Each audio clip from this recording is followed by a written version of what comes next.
Hey guys, remember to like the video and hit subscribe. Of course it's not, but let's back up just for a little bit and see where we are. Because, Brian, we are in literally an unprecedented moment in modern American history. When we look at Mr. Musk, everybody has got to understand this is the wealthiest guy in the world right now, worth over $400 billion. You talk about Trump's getting elected and inaugurated. Musk put. Wait. You talk about Trump's getting elected. Got to understand this is the wealthiest guy in the world right now, worth over $400 billion. You talk about Trump's getting elected and inaugurated. Musk put over $270 million into Trump's campaign, and guess what? He's now the most important person in government. What does that sound like to you? Does that sound like a democracy, a government of the people, by the people, or for the people, or is it really an oligarchy doing the bidding of the very richest people? Right, that's number one. Number two, what concerns me very much is the move toward authoritarianism in this country. You have Trump circumventing and bypassing Congress, deciding, hey, doesn't matter what Congress did. Congress put money into this project. I'm going to do away with it. I don't want to spend that money. It's gone. And that means programs for low-income, working-class people going to be gone. Fortunately, the courts are beginning to put a stop to what he's doing. But that is what he wants to do. Well, you don't have a democracy if you circumvent the legislative body. And then he's going after the courts. You heard J.D. Vance saying, well, the courts don't have a right to stop what the president is doing. No, really? I mean, that's what 100 plus years of American jurisprudence has been about. So you got oligarchy, and then you have this movement toward authoritarianism. Now, to answer your question, what is the goal? What is the end goal here? The end goal of oligarchy is to make the richest people who are already phenomenally rich even richer. So how do you do that? Well, you do that through massive tax breaks. I just don't like the Marxist analysis, the very class-oriented. I feel like there is more. I mean, I could be wrong, but I feel like ideology and other things are more at play here than just rich make richer. I do agree that there's like a lot of deregulation hopes, but I don't know if the deregulation hopes are just because they want to be more like the crypto guys, for instance, want to be deregulated so they get more money, or I think there's a strong ideological component to all of this as well. That's my feeling. Well, where do you get the money to provide trillions of dollars of tax breaks? You cut programs that working people need. Just today, the House brought forth their budget reconciliation bill, an outline of it, talking about huge tax breaks, the very richest people, while they're cutting Medicaid very significantly, and I suspect other programs as well. So you're asking me, are they going to cut costs for working people? No, they're not. They're going to give tax breaks to the rich, and they're going to make massive cuts in programs that working families desperately need. Well, to that point, Senator, the Republicans just released their budget plan, and they're seeking a $4 trillion increase in the debt. But isn't the ideological component just a tool to get more power for the rich? No, I feel like the wealth was a tool to get more power for the ideological component. That's what it feels like to me. But limit, and that would offset $4.5 trillion in tax cuts. Ryan, could that possibly be true? The Republicans who've been telling us for years what a big concern it is that we have a large national debt. They want to increase the national debt by $4 trillion, right? And obviously they want to do that to feed the hungry and to house the homeless and to make sure that everybody has health care, right? Well, maybe not. I mean, it is so ugly and so ridiculous. What they want to do is to increase the national debt. They want to cut Medicaid and other desperately needed programs for working people to do what? To give massive tax breaks primarily to the wealthy and large corporations. That's what this whole thing is about. Just keep your eyes on the prize. That's what it's about. Well, you know, a lot of the branding, a lot of the messaging that Republicans have been putting forward is that they're cutting waste, fraud, and abuse. And so they immediately go after USAID. They immediately go after the Consumer Financial Protection Bureau. And so what does it say that while they're nickel and diming these programs, which, by the way, as far as the CFPB is concerned, that's a program that costs $800 million a year, returned $21 billion to consumers who've been ripped off by predatory banks. You look at USAID, a half of... Guess you can never pull up to see what BTC has. Actually, the lapels are 1 millimeter too short. The shoulders are about 15. This is called inline stitching, and the embroidery is a bit too flaturbulent, and then the collar is totally inappropriate as well. So you're just, and the cuffs are, yeah, not the proper. They should be Italian cuffs and they're French. So 1% of the budget delivers essential programs like clean water, food for refugees, HIV prevention, and helps us with soft power around the world. And so you have these massive benefits for a fraction of the cost, and that's to nickel and dime us out of those programs. But when you're looking to pass tax cuts, that would cost us $4.5 trillion the cost, HIV prevention, and helps us with soft power around the world. And so you have these massive benefits for a fraction of the cost, and that's to nickel and dime us out of those programs. But when you're looking to pass tax cuts, that would cost us $4.5 trillion. Apparently that's totally fine. I think as a nation, we've got to take a deep breath. I think you framed the question exactly right. Look, is there waste in every government program? Yeah, there is. Is there waste in every corporation? Yeah, there is. But what they will do is use the issue of waste to kind of destroy entire programs. In terms of USAID, you make very important points. This is a program which is keeping hungry children alive, treating people who have HIV and other preventable diseases. And in terms of quote unquote soft power, what it means is that all over the world, people say, thank you Americans. Thank you for keeping us alive, for feeding our children, for giving us some housing. And that is a positive for us in terms of dealing with global issues all over the world, winning support from people. Going after the Consumer Financial CFP, I always get the initials wrong. Consumer Financial Protection Bureau, CFPB. All right, this is something that protects consumers from predatory banks. And going after that will just make it easier for banks and large corporations to rip us off. So to answer your question, this is exactly what is going on. When there are programs that help desperate people, we kill them. When there are programs that help large corporations and big banks, those are the programs Republicans will support. So then what's your message to Trump supporters who voted in this election because they believed, after listening to Trump, that it was a referendum on high prices, on the cost of goods, and yet instead of lifting a finger to do anything to mitigate the cost of high prices, they're instead focused on stripping programs to give them the pretense of cutting waste while at the same time delivering yet another handout to millionaires and billionaires? What I would say to Trump supporters are two things. Focus not on what Trump says, but what he does. And what he's going to do is cut programs that you and your families need. Do you really think it's appropriate to cut Medicaid substantially? Those are families, your families, may not be able to get the health care that they need. Your mother may not be able to get into the nursing home that she has to get into because Medicaid pays a substantial part of that. We're going to do away with aid to students who want to go to college. Your kids are going to have to go more deeply into debt when we cut back on higher education. Jeez, I feel like, I don't know, like I said, I don't know I don't even know how we would prove whose analysis is more on here, but that she has to get into because Medicaid pays. Like he's saying, would these voters approve cuts in these things? Well, when they're cutting them, the first thing they're looking to cut is through ways that are like ideologically compatible with the base. Because I think the first look, the first thing they were trying to cut from, was it Medicaid? Was they were trying to add like work requirements or, weren't they trying to like federalize this or something? Fuck, I'd have to go back and check. But they were trying to make it so they're not going to cut all of it at once. They're just going to start targeting the undesirables, the people that the MAGA people probably wouldn't sympathize with, or that they'd sympathize with them the least, I guess. Work requirements for safety net programs like SNAP and Medicaid, a punitive solution that provides like these are the first steps they're taking. And then when he says like cuts to the Department of Education, at this point, I feel like the signaling to the maggots is always like, yeah, education. It's not about student loan debt. It's about defunding wokeness and defunding the woke, liberal, elitist educational institutions that are brainwashing America and sending everybody to trade school, I guess. Substantial part of that. We're going to do away with aid to students who want to go to college. Your kids are going to have to go more deeply into debt when we cut back on higher educational programs. So the other thing that I would say is that if you are an honest conservative, you believe in the Constitution of the United States. You do not believe that the richest guy in the history, in modern history, can go around unilaterally cutting programs that were authorized by Congress. So if you're a Trump supporter and you're a working class person, understand that they're going after you. And if you believe in the Constitution and democracy, they're also trying to undermine that. But Senator, we've seen Trump deploy this strategy before. He did it in 2016, where he came into office on the back of promises that he would make a healthcare plan that was more comprehensive and more affordable, of a jobs boom that never materialized, a manufacturing renaissance that never materialized, of an infrastructure plan that never materialized. And now he's doing the same thing here. And so how do you square that gap, square that circle, basically, where you have him saying one thing, consistently failing to deliver, and yet the message doesn't seem to get through? It's just not just failure to deliver. He lies all the time. And this is a whole other problem. And Trump has, I'm not going to say the politicians throughout the ages haven't lied, people lie, but he has taken it to an entirely new level. And part of their strategy is just to lie and lie and lie. You go after USAID, you come up with some crazy, outrageous lies to justify what you're doing. Right, like they're sending $50 million worth of condoms to Gaza. I mean, these guys, and Musk amplifies that on Twitter, etc. I think what we have got to do, which the Democratic Party is at the moment incapable of doing, is organizing at the grassroots level. And I'm going to be going around the country trying to do that, trying to get working people and young people, people of color, just the majority of the people to stand up and say, you know what? When 60% of our people are living paycheck to paycheck, when 85 million people have no health insurance, you do not need to give tax breaks to billionaires and cut programs that working families desperately need. Let's focus on the needs of workers. What do we need to do? We need to raise the minimum wage to a living wage. You think Trump and the Republicans are going to do that? Ain't going to do that. We need to make it easy for workers to join unions. You think Trump and the Republicans are going to do that? No, they've actually neutered the national... I don't know if ordinary citizens care about this shit. Where are the special elections in Florida being held? What's like the closest one to Miami?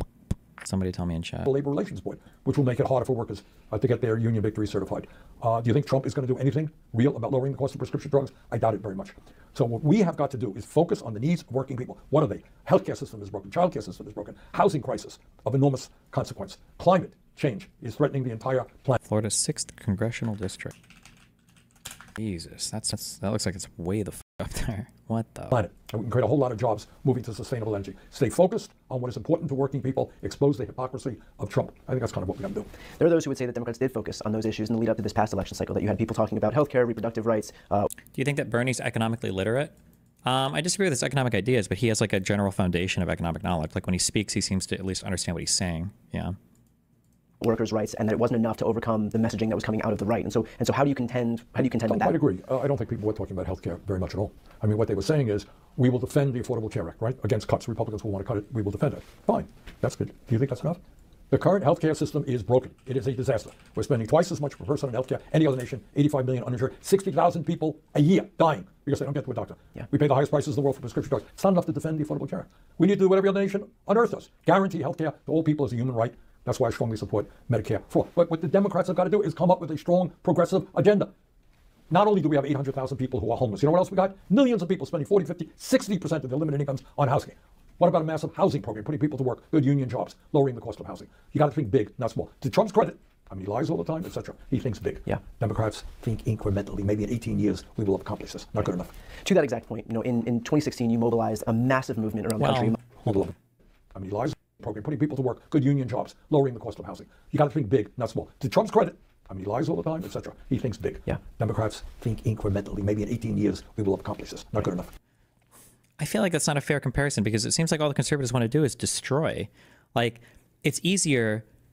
Like, I don't know if I could learn in a lifetime how to build, like the Taj Mahal or like the Sistine Chapel. I don't know if I could learn to build this and do this on my own as an individual person, given like my entire life. I doubt I could, but I bet I could learn in probably a day, less than a week, how to destroy the entire thing easily, right? Given the right tools, of course.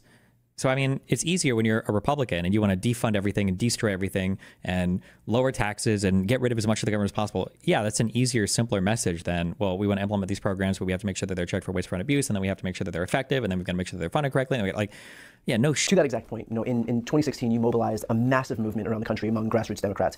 We've since lost that same vigor in the party, and in fact, we've seen an exodus of folks out of the Democratic Party. And so looking forward in terms of how to rebuild the brand, given the success that you've had at mobilizing folks on the grassroots level, what advice would you give moving forward to get people excited about the party and not running, it ain't complicated. Not running away from the brand anymore? You got to stand for something. You got to be honest and stand for something. Are you prepared to take on the billionaire class who have unprecedented levels of wealth and power right now and fight for the working class of the country? Democrats, by and large, with some exceptions, are not prepared to do that. And we need people, working class people, young people, to come in and say, you know what? This is the richest country in the history of the world. You got to back up for a minute. Take a deep breath. We talk about throwing more people off of health insurance when we're the only major country not to guarantee health care to all people. Really? Are we a poor country? Are we Haiti? I don't think so. We're the richest country in the history of the world. How about Democrats destroy some conservative institutions and policies? Like, what do you mean? Conservatives get rich off of and succeed off of like democratic things. Like, think about who's running right now. Donald Trump. Where did Donald Trump make most of his money? He did it in, I don't know, was The Apprentice, does that count as Hollywood? Liberal media and entertainment, right? I mean, I feel like reality TV show and all this shit is all like Hollywood and liberals and blah, blah, blah, right? Trump made his money off of being an entertainer in TV. These are institutions built by liberals. What did Elon Musk make his money doing? Coming to the United States and working for government contracts, working in green energy for Tesla, right? So, I mean, like, this is where these guys made like a huge share of their wealth. Like, I don't even like look at all the Republican presidents. Like, where are these? They're not going to. Is it Hillsdale College? What's like the conservative Catholic college? Like, they're going to Yale and Harvard and all that shit. Like, what do you even attack? You know?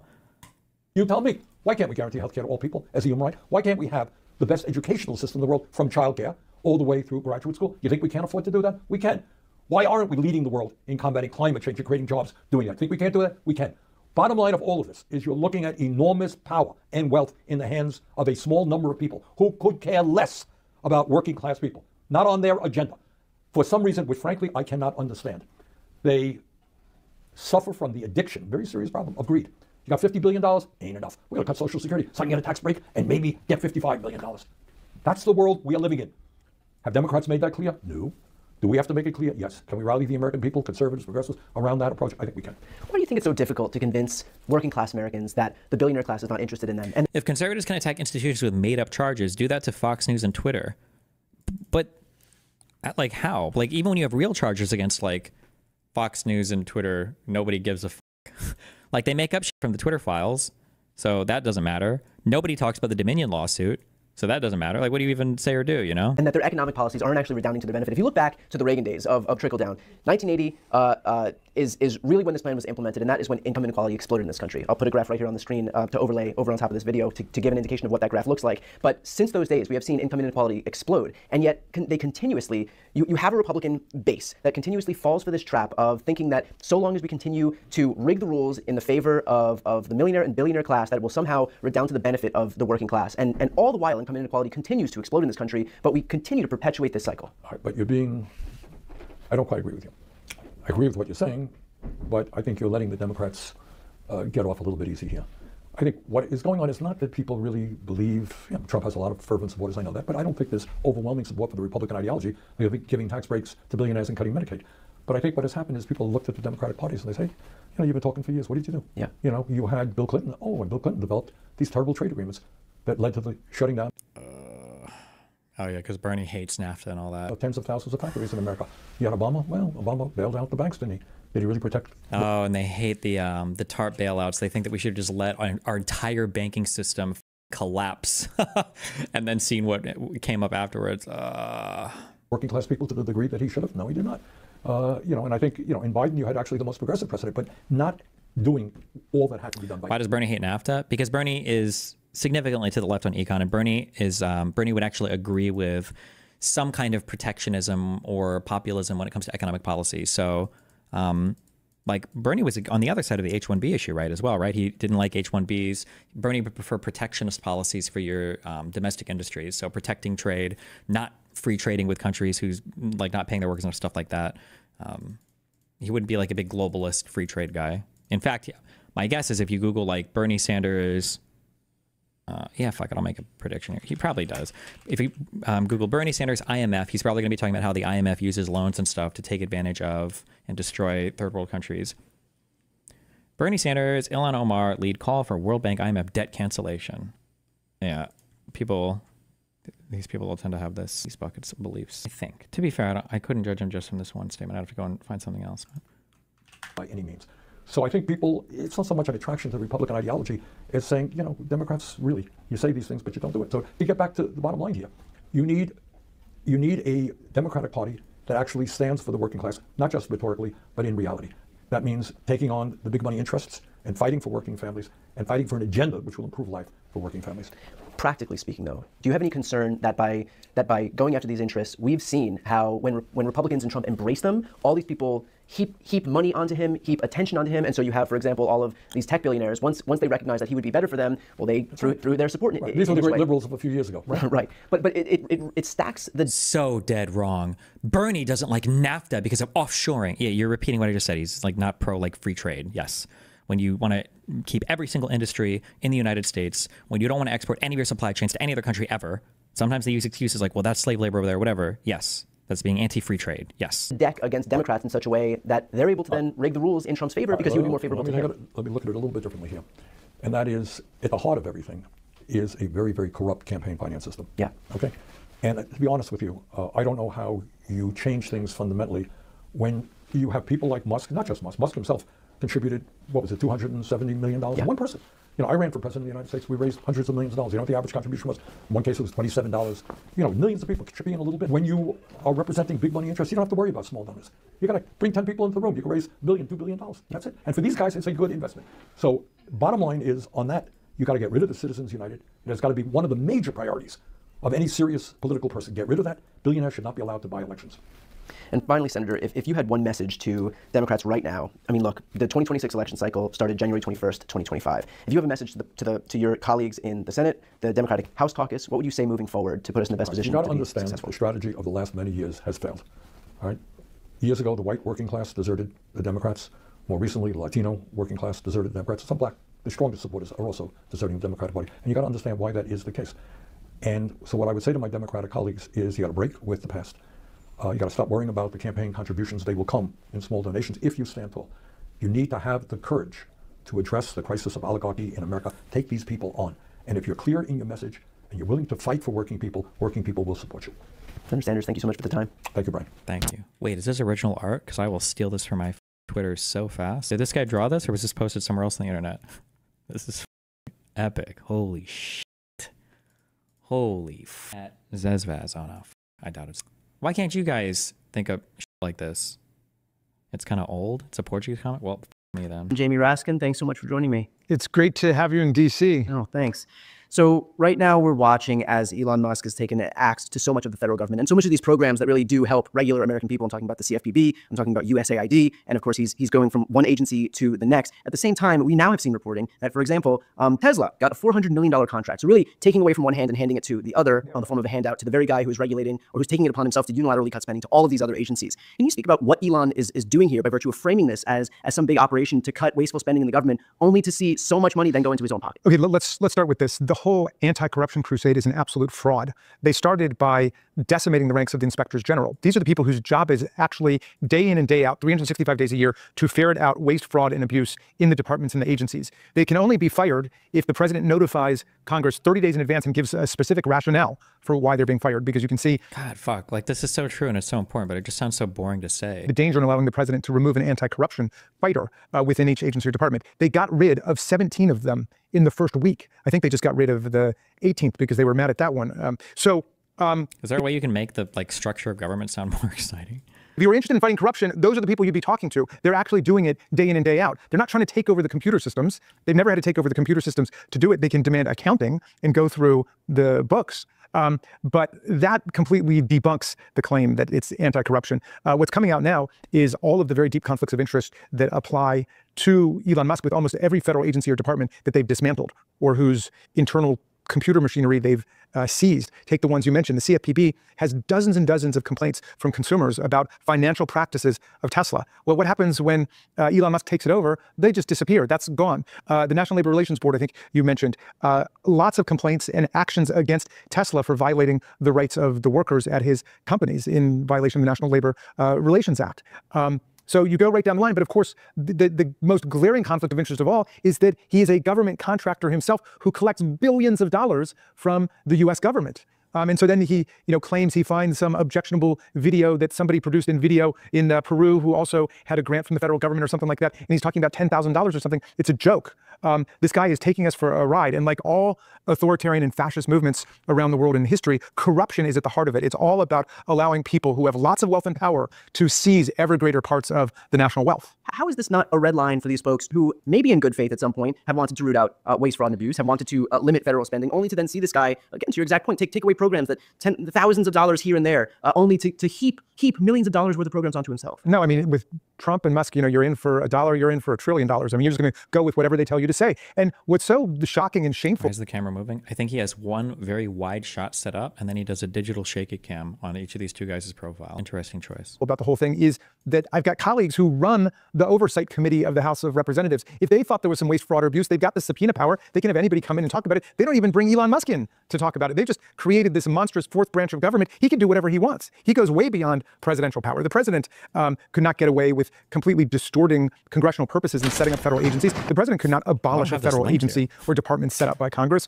or impound the money that we've allocated for one purpose and use it for some other purpose. Okay, so I want to dig into that because we know that the president can't abolish entire agencies. We know that the president can't impound money that was being rightfully allocated by Congress. And yet what we're seeing right now is these agencies, by virtue of the firings, by virtue of getting starved by funding, they are de facto being shut down. And so there is that delta right here that we're dealing with between they can't do this and they're doing it right now in real time. Yeah. So where does that put us? Do these things have to be litigated in the court? Yes. And in real, while that's being done, the agencies are basically atrophying away because folks are being told not to return. People are assuming that they're fired. Their offices are being cleared out. And so just by virtue of just time passing, the agencies are losing their potency and their legitimacy. The federal workers need to stay in very close touch with their unions and with the litigation that's going on, because we are winning in almost every case. In more than a dozen cases, there have been TROs, temporary restraining orders, NPIs, preliminary injunctions issued against the Trump administration saying, no, you don't have power to seize the financial data of 300 million Americans at the Department of the Treasury and give it back.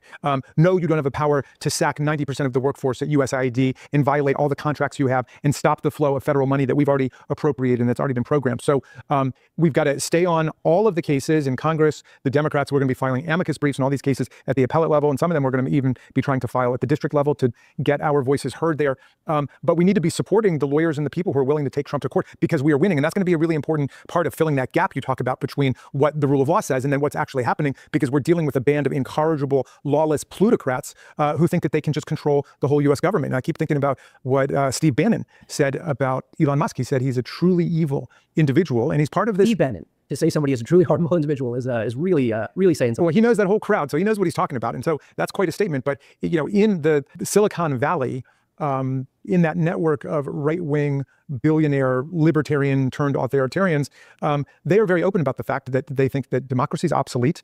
We're living in a post-constitutional America. The Constitution no longer fits. And they are trying to get everybody ready for a techno-state monarchy. And in their writings about it, they suggest that seizure of the control of technology and computers and financial payments is the essence to moving from one form of government to another. So we're really talking about people who would like to abolish American constitutional institutions and representative democracy and the rights and freedoms of the people. Their guy Yarvin, who's their big intellectual hero, has said people have got to overcome their fear of the word dictator. He says a dictator is basically just like a corporate CEO. They're all dictators in their businesses, and so we need a dictator that is the corporation. That's the United States of America. And obviously they have Elon Musk in mind because he could never run for president. He wasn't born in the United States of America. He's had citizenship in 3 different countries. He was actually an undocumented immigrant here for many months before he got work authorization for all the right-wingers out there who want to kick all the undocumented people of the country out, although that might be an argument in their favor. I don't know. But in any event, these people are talking about supplanting our system of constitutional democracy with a completely different kind of government controlled by dictatorship. For somebody like you who has your life has been steeped in the history and the importance of following the Constitution, which, by the way, is something that Republicans used to beat their chest about before suddenly it became inconvenient. They never mention it anymore. Don't talk about it anymore. But for somebody like you who is in this position, who's found himself in this position, you like to quote Tom Paine. Yes. Times have found us. What is it like to see all of this unfolding? I'm sure that when you ran for office, it wasn't to try and push away a budding autocrat, and certainly not to be able to defend the very concept of democracy in the United States. Yeah, I mean, I served as the majority whip in the Maryland State Senate, and there it was the opposite of the situation I'm in now. The Democrats had control of the state Senate, the state House, and the governorship, and we got incredible stuff done for our people and made extraordinary economic and social progress for the people of Maryland. And we abolished the death penalty, we decriminalized marijuana, we did medical marijuana for people suffering from multiple sclerosis and cystic fibrosis and serious diseases. We passed the National Popular Vote Interstate Compact plan to take aim at the Electoral College, which is an accident waiting to happen every 4 years and just deliberately, structurally frustrates popular democracy in the country. So anyway, we were getting stuff done. I mean, to me, it was exhilarating to see how politics could help people's lives and make things happen in a good way. And then I got elected the same night as Donald Trump, and our political fortunes have been... Man, if Donald Trump's doing all this bullshit, why can't he at least just do the weed legalization shit? Like, at least do something, no? Damn. Intertwined ever since. And but got a Harry Potter, Lord Voldemort like thing going on. Well, I feel fortunate that I get to wake up every day and go and fight for everything that I believe in, and to fight for the common good, and to fight for healthcare for the people, to fight for the great federal workers who are air traffic controllers and drug and safety inspectors at the FDA and research scientists at the NIH and all the people, the contractors and the universities whose work is related to that. I feel very fortunate to be in a role where I can do that, but I am convinced and I am determined that we get through this nightmare and we defeat authoritarianism in America, and then help to defeat the autocrats and the plutocrats and the theocrats all over the world who are violating human rights and feel as if now suddenly they're very much in league with the government of the United States of America. To that exact point, I know a lot of folks who are watching this right now they have a lot of worry, concern, anxiety, and fear about the prospect of what Republicans want to do, kind of bearing itself out, them being successful at being able to undermine democracy. And they want to see something done. They want to know that there is a plan. They want to know that our elected officials will serve as a strong enough bulwark against the worst excesses of the executive branch. So can you go over what you and some of your colleagues in the House are doing right now as kind of a plan to be able to push back? Yes. Well, I'm in charge of the legal strategy, which is just a small part of a broader strategy. My plan is the Constitution and the Bill of Rights. We're going to defend them wherever we can. That means in court, we're going to be filing amicus briefs. There are now more than 75 cases around the country. We're not going to be able to do all of them, but we are monitoring all of them closely and we're involved with a select group of them right now, which go right to the question of congressional power and the constitutional rights of the people. And we are going to be filing amicus briefs. In a couple cases, we might try to intervene, become a party. And there's even one particular scenario where we could sue on our own behalf. And that is, we learned yesterday from the Department of Justice that they will no longer defend the members of federal boards like National Labor Relations Board, Equal Employment Opportunity Commission, Securities and Exchange Commission. All of the people who serve on those boards, and they're usually half Democrats, half Republicans by statute, all of them are able to serve for the period of their term. It might be 8 years, it might be 6 years, 4 years, whatever, and cannot be fired for political reasons. They can only be fired for some kind of cause, for corruption or malfeasance, some kind of offense against government. Okay, so that's been the law since the New Deal.